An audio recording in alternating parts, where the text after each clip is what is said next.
Hi, I'm known as Rocky Rowe. My real name is Lawrence Rowe. I was hatched in Adelaide in 1947. I came to PNG in 1976 as a mechanical fitter with Bougainville Copper. 79 I ended up in Moresby to working as a photographer for half the money Bougainville Copper paid me, but Moresby was much more exciting. Nothing more boring than living in a single men's camp. Let me just have a scratch for a minute here. Okay, so I've been living in Moresby almost continuously since 79. Start over again.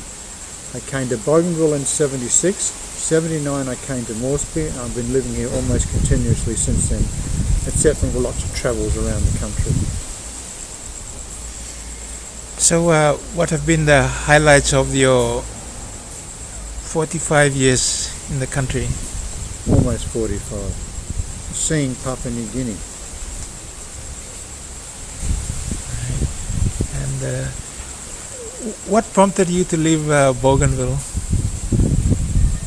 I wanted to see Papua New Guinea, and I got an opportunity to get paid to see it. You know, people would fly me to Rabaul and Lae and Hagen and many other places over the years. It was great. Yeah. So what was Port Moresby like in those days, in the 1970s, as compared to now? Much smaller population.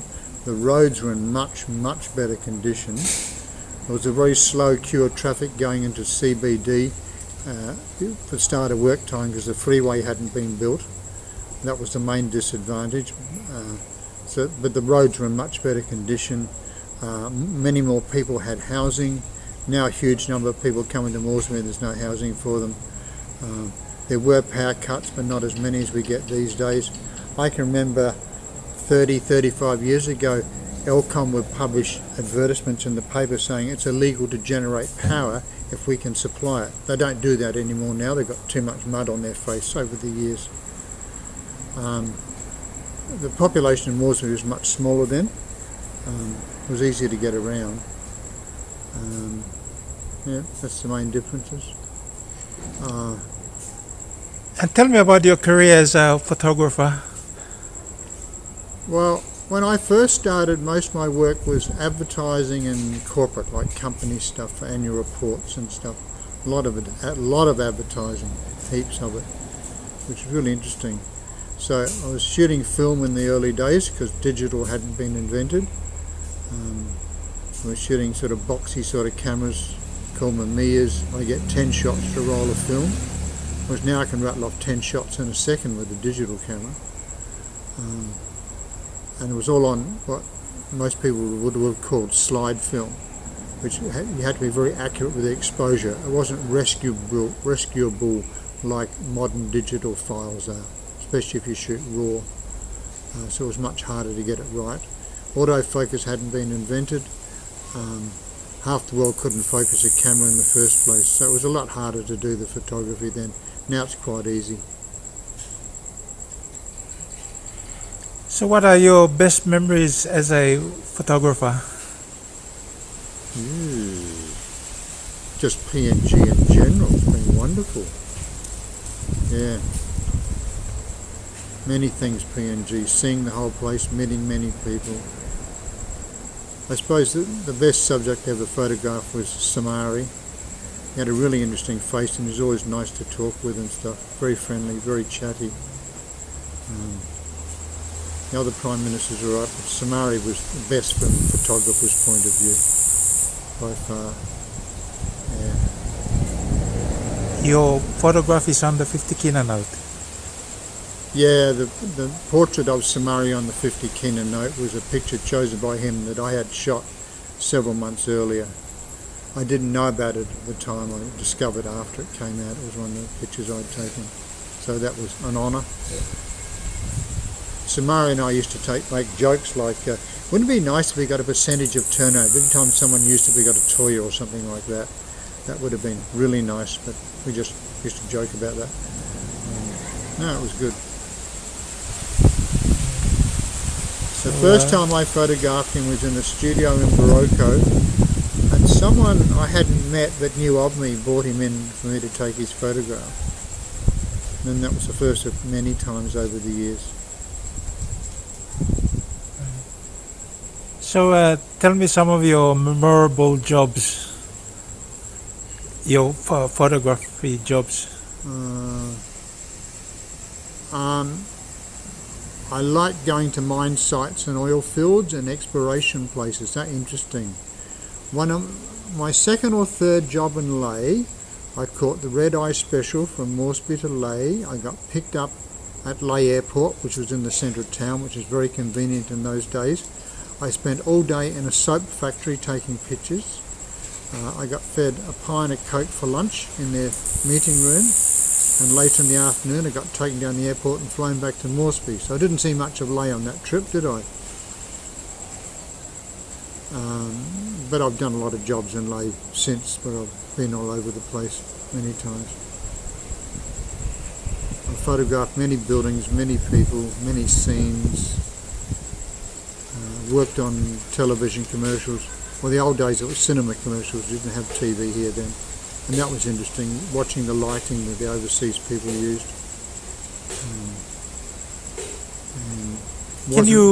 Can you run me through the years from 1979 up till now? 79, and 80, 81. Some of the highlights of each year? Oh, I can't go by individual years, I can't remember. I really like going to mine sites and oil fields, petroleum I suppose you could call it. They were really interesting because I was doing something where a lot of money was being spent, it was different. Everything's in the bush. As they say, no deposit is conveniently located 10 miles outside a big town on a main road. It's all in the middle of nowhere, hard to get at. I spent many hours flying around in helicopters taking pictures with the door off, which I like. It's the only way to see things. If I didn't have a camera between me and the ground, I'd feel scared, but when you're looking through a camera, it doesn't worry you too much, normally. So I did many hours with Chevron, Oil Search, British Petroleum, all the mining companies. It was great. Have you had any dangerous moments, like on a plane or on the road? I had a guy in the Boroko try and hold me up one Sunday afternoon, so I just used a lot of loud noise, and eventually he ran away before he stuck his knife into me because everyone came around the corner to see what the noise was about. I've had a couple of times I've been held up with guns in Moresby, but that's life in Moresby, First time they got what they wanted, the second time they didn't. And I haven't had any holes in me yet, so I've been very lucky on that score. Yeah, that's the dangerous times. No, it's been good. Excellent. I've been in Moresby maybe 2 years, and there was a man who used to live at the Moresby Travel Lodge, which had several names, and now it's called the Crown Hotel. And he had just bought the latest Canon camera, which I'd read about in a magazine, no internet then, and it had autofocus. It was a point and shoot type camera. And in bright sunshine it worked very well. It was quite interesting. He showed it to me one day. I thought, this is the future of photography. And many years later it came. The early ones weren't very good, especially for sports, they were terrible. Anyway, many years later, digital started to grow, came out with little point and shoot type cameras first, and then the first DLSRs, which is the big clunky cameras we used, came out with, they were horribly expensive, like 10,000 US each, and this is like 30 years ago. Anyway, so eventually my first digital camera was a Nikon D100, all of 6 megapixels, but it was very good quality for its day. And I've had about 12 since then, probably 12 since then. They are cheaper to use than film cameras because you're not paying for film and processing. But the cameras are definitely no cheaper than a film camera. Full of expensive electronics, and they do break down regularly after a while when you use them like I do. So by the time I retire a camera off, it's probably been away for a pair 3 or 4 times. It was an expensive option. When you send them overseas, you don't see them for 6 weeks. I mean chicken, which is a bit nuisance. You have to have a backup for everything. You have to have 2, basically, minimum. Every time you change lenses, you're letting air into the shutter chamber, and some dust goes in there, unfortunately. And then it claims to be self-cleaning. What happens is the sensor shakes up and down like this when you turn the camera on off, and shakes most of the dust off, but not all of it. So after a while, you'll see in the blue sky you get these little fluffy bits and hard spots and stuff. In the trade, they're referred to as dust bunnies, and you have to clean them off, which is difficult. I've given up doing it. I scratched one of the sensors once doing it. So I try not to change lenses, especially where it's windy and dusty and stuff. But digital is the best thing that ever happened to photography, especially with modern autofocus, modern exposure, and shooting RAW, which is a better quality than JPEG, and it's more rescuable. If it's too dark or too light, you can usually rescue it, which is just wonderful. And it's quick. In the old days, we would shoot slide film or colour transparency, what do you want to call it. When the stuff was chosen to be used in an annual report or an ad, it would be sent overseas to go on a big drum scanner like Brisbane, Sydney, and then the scans would be sent back at the size they needed at the printers to be printed. And when we went to digital, they didn't have to scan anything. It was already digitalised. It was wonderful. They use it whatever size, they could change sizes easily and stuff.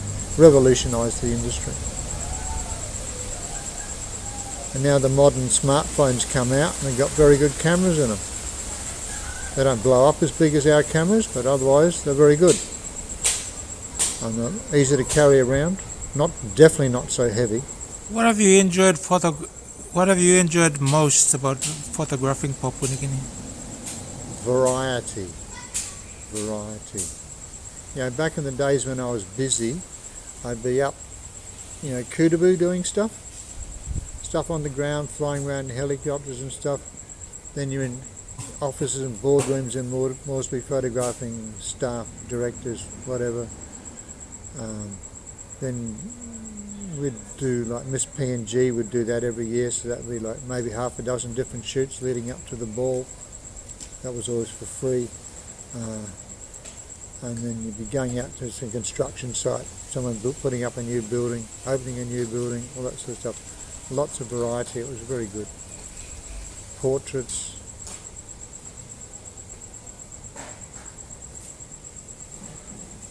Sometimes we go into villages, which was good. Any particular jobs that you enjoy?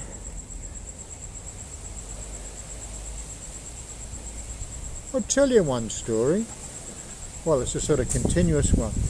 Over the years, photographing Miss PNG, now Miss Pacific Islands, I've done 3/4 of them since I've arrived. I'd ask the girls, where you're from. In the old days, most of them were from one province. Now, 2, 3, 4 provinces, very common, which I think is great. Less of the tribal stuff in the long term. Big step forward. Your children, 2 provinces, right? Yeah.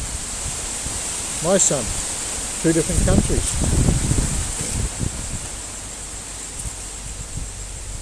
That I like. And also, the education standards are so much higher now. I mean, Miss PNG, if you went back 35 years ago, and half of them were up as, what's your job? Secretary, maybe. Receptionist, that sort of thing. These days, those girls go into it. They're all university students or graduates. Like the last,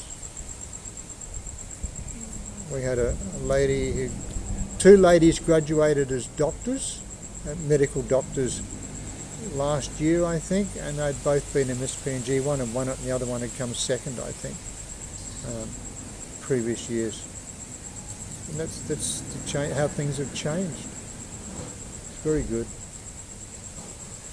When I first started going around the country with Isaac Towner, my assistant, so this is about 25 years ago, every place we went to, someone he went to high school with be working as a geologist or an engineer or an accountant or something.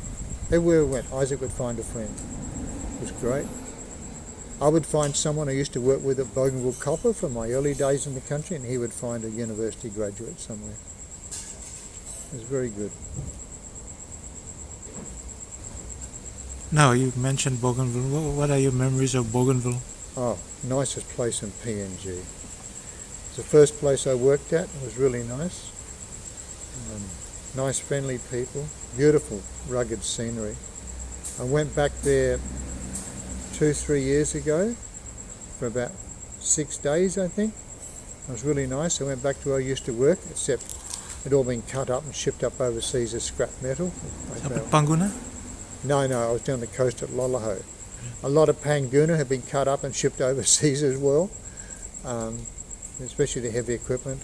I went round the concentrator there and the crushers and stuff, and people had gone around and dug trenches to dig up all the heavy electrical wiring to sell the copper. And I met alluvial miners working there, where the big machinery was mining before, which is still sitting there. These people are doing alluvial mining now. Had a talk with a couple of them. It was good. What was your first job with Bougainville Copper? I was a mechanical fitter, which is a bit... I fixed conveyors and pumps down on the coast at Lolaho, next to Aniwa Bay where the port was. I stayed in Camp 6, Lolaho, which is about 1 kilometre away. It was really nice. We worked 7 days a week, 9 hours a day. The first year I had 1 day off. But I went there to work. We all lived in dongas. I had just come from 6 years in the UK, then winter in Adelaide, and I came to Bougainville, and I hadn't been in hot weather for like over 6 years. I nearly dropped dead the first week, high humidity and heat, and I was like white all over, like a newborn baby. Eventually I browned up a bit.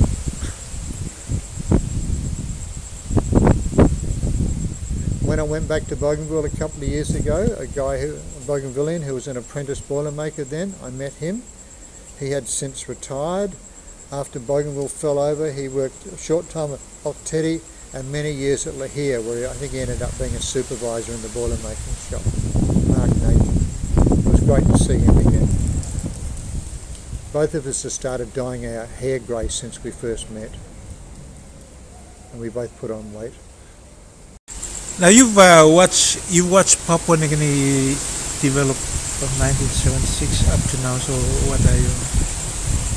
Yes, I unfortunately missed about the independence. transition of the country from 1976 up until 2001, over the last 45 years. I missed independence by a year and a little bit, which is very unfortunate. I was in the UK freezing then in lousy weather. I kind of regret that, but that was my choice. My sister was here in the early 70s as a stenographer, which is a shorthand typist. She worked in Moresby, Hagen, Boroko and Lae. And she said it was great in those days. So I came at the tail end, but I was in a mining camp, so we were insulated from the rest of the country. It was only when I came to Moresby in 79 that I met the rest of the country, with the best description. So after almost 45 years, you... Yeah, 44 and a bit. Yeah, 44, almost 45 years. So you're leaving Papua New Guinea. How are you feeling about leaving Papua New Guinea? Sad. I may come back if someone brings me back.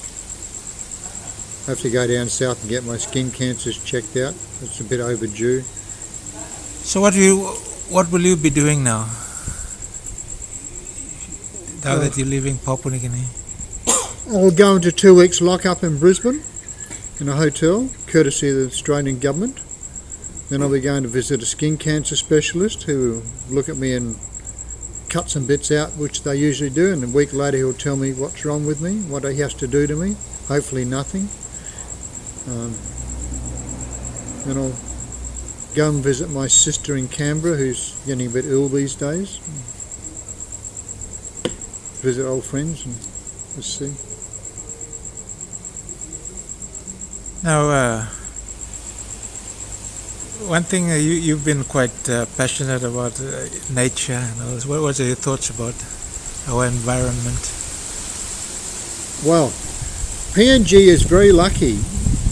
Like if it was like Java, there'd be 150 million people living here. Big land mass. Most of PNG's empty. I mean, sure, I know there's areas in some parts with good agricultural land that are very crowded, but the bulk of PNG is quite empty, which means there's a lot of wildlife here that's not touched by anything. It's very good. And it's not like the Amazon rainforest where the Brazilians are burning it down as fast as possible for cattle grazing territory. It's very good. Your thoughts about tourism? There isn't any at the moment because of COVID-19. Tourism is very good. Law and order is a problem, as we all know. But I think tourism is very good, as long as it's not too much cheap tourism, if you know what I mean. Backpackers coming in. I can remember years ago a friend of mine was leading backpacking tours up in the Highlands, and it worked very well. And you have the upmarket tourism like Amber Lodge and those sorts of things as well.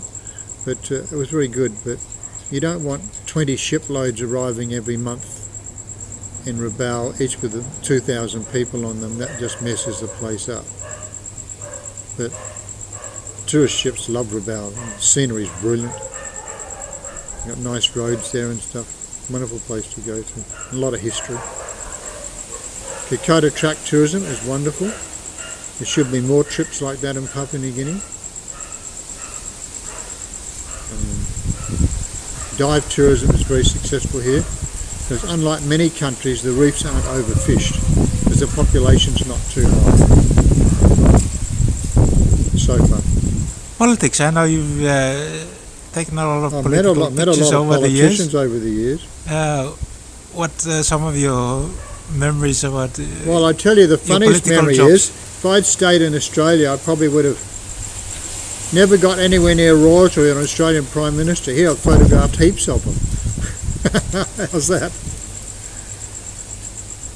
So the Prime Minister's office used to like hiring me for photographing official visits. So I've done 2 Japanese Prime Ministers,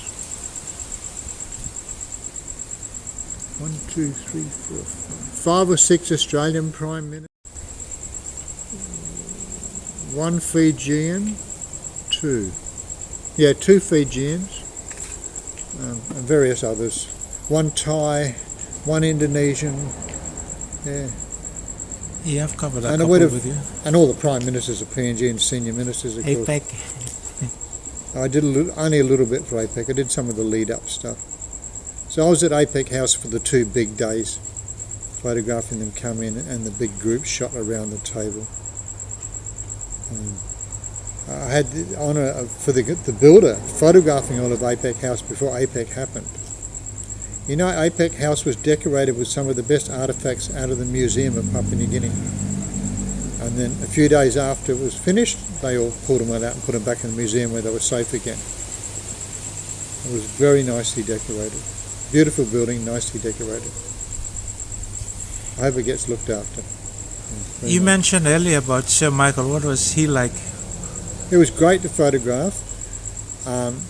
In about, I don't know, early 80s, I was told to go to his house and photograph him there. And I knew where it was, next to the, in those days it was a 9-hole golf course there in East Boroko. Anyway, I knew where the house was. I put on the guard, said, yeah, just come in. So I drove in, parked the car, walked up to the house. They're all having lunch. So Michael said, oh, Rocky, come in. He insisted I sit down and eat lunch with him, and he went to the fridge and found some food for me. So that made a big impression on me, you know. Yeah, he was that sort of person. Talked to anyone. Yeah, very friendly. I got on well with all his children. I was very impressed with Dulciana's speaking at the funeral services for her father. I think she would make a wonderful leader in the future if she could get in. So what now? do you think about the future of Papua New Guinea? I worry for it. But I'm an outsider. I'm not a Papua New Guinea citizen. I'm just a long-term resident who really loves the place. But I do worry for it.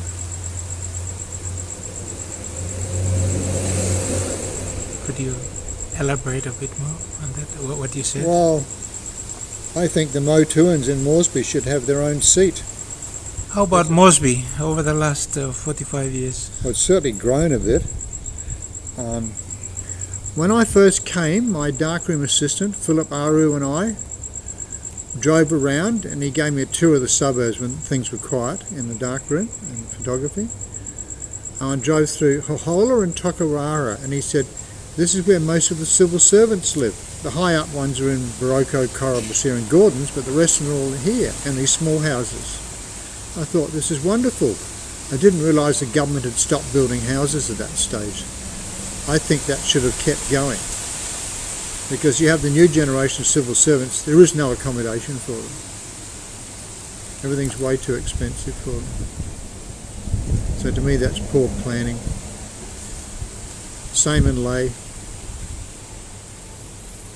They're not being looked after. So how about your early life before coming to Papua New Guinea?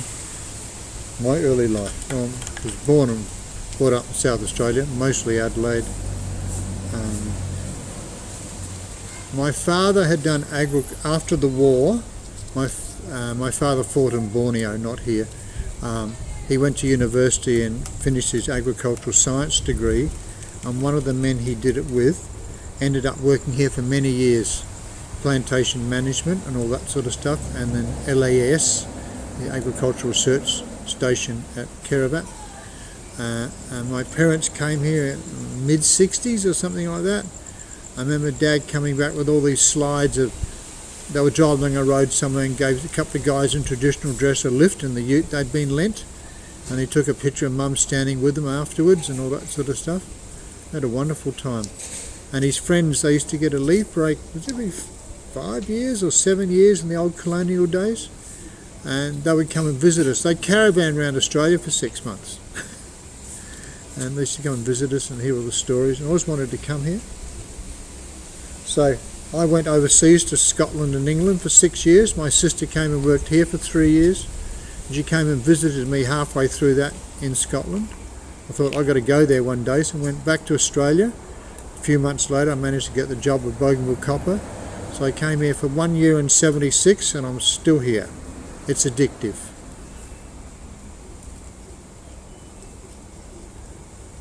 Or I forgot to go finish, one or the other. Your family, how many kids do you have? I have one child from a previous marriage. His mother's from Moresby. They all live in Australia. My son is working as a civil engineer in Brisbane. He recently got married. That's Leah.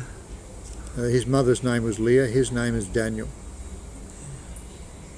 And he used to play with, hang on, let me think of the name then. The girls on TV a lot, both the parents are doctors. Lewa. So Lewa tells me that she used to play with Danny when they were both young primary school children in the couple of years he spent here when he wasn't being schooled down south. Any promising young photographers, Papua New Guinea photographers that Yes, you see? it's a different scene now that the camera does most of it for you. I like Andrew Howe. He was at MTV for a long time and he went on one of my trips to Bensvac. He does good video and some good stills. Jerry Abenel, good video and very good drone work. He's braver than me. We all have drones. And Rowan Paul from New Ireland, very good stills photographer, very good. So he and I do stuff together. Any other comments? Anything that we missed out on? Anything else you want to say? Buy this brand of soap powder, it's just so wonderful. That's what I used to do for a living, was advertisements all the time. People holding cold powder. I've done a zillion shots many years ago of cans of Coca-Cola with a different colour stripe on them, Winter House, win a six-pack of Coke, whatever, these sorts of things. People with Cokes, people drinking Cokes, people having dinner with Cokes on the table. I used to drink too much of it myself. That's why I'm diabetic now. So don't drink too much, please, people. And what now? What's going to happen? You go to Australia and what do you, where, Well, I got to where you get my gonna skin go cancer settle down, right? in Brisbane and see what happens, settle down. Hopefully my wife, Beverly, can accompany me later on when she gets permission with the Australian government. But because of COVID-19, unless you're a sports star, you can't get into Australia from Papua New Guinea at the moment, so we just have to wait. Noel Pascoe, the postgrad journalist, wants you to go and see him if you go. Where is he? I think he's in Brisbane, I think. Because originally I think he's from Melbourne. He saw a picture and that's what he said. Oh, okay. I'll find him on Facebook anyway. Tag him. I'll go through his daughter, Sylvia. Yeah. I'll see Sean Dorney when I'm down there.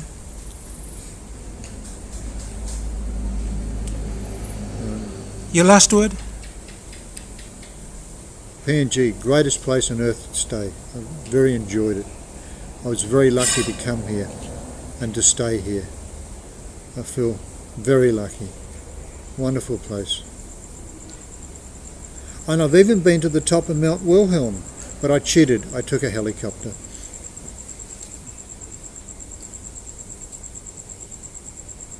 Thank you, Malum.